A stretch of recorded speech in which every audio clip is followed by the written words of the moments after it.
Faisons une petite review rapidement du set 75-460, le X-Wing de la Nouvelle République, un des meilleurs de cette vague pour le film The Mandalorian et Grogu, excusez-moi. Il est beau, il est magnifique, par contre il est exclu. Il est exclu Lego et King Jouet. Du coup c'est un peu compliqué à le trouver, en tout cas si vous le, voilà, si vous le trouvez si vous voulez le trouver en ristourne, à bon prix, etc.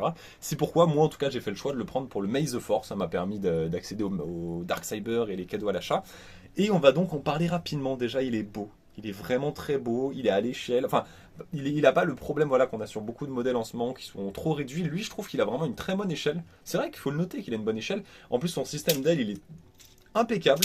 Vraiment, c'est paf, il est en position. Il a vraiment des bonnes couleurs, la présence d'un X-Wing. Enfin, parfait. J'aime bien moi son nez d'ailleurs, alors que certains sont pas trop d'accord avec le nez. Bon détail de construction un peu partout, mais il y a quand même un point négatif et deux, on va dire. Un qui est sur les personnages, on a Corson Teva, c'est sympa de l'avoir, parce que c'est un personnage récurrent de Mandalorian. On a le Général Ward, qu'on va découvrir du coup dans le film, qui a l'option cheveux, mais qui a aussi son petit casque, avec toujours des super impressions, je trouve, sur les casques, qui sont tous vraiment personnalisés. Du coup, j'aurais peut-être voulu avoir les cheveux de Corson quand même pour aller dans le détail. Et ensuite, on a le point négatif. C'est un très bon astromécano. Voilà, on a des astromécanos, moi je les adore dès qu'il y en a. Mais j'aime bien quand ils ont des identités.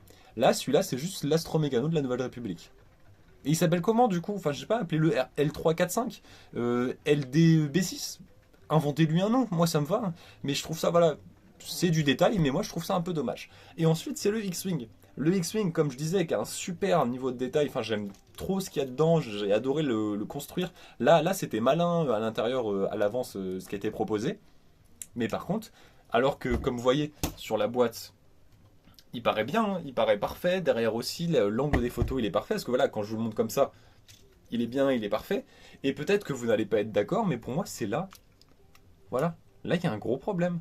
Ok, le système, du coup, est très sympa. Il suffit de pousser, ça fait les ailes. Mais du coup, quand j'ai construit, je me suis dit, mais je sais pas, il manque un truc. C'est le système des ailes, mais du coup, c'est moche.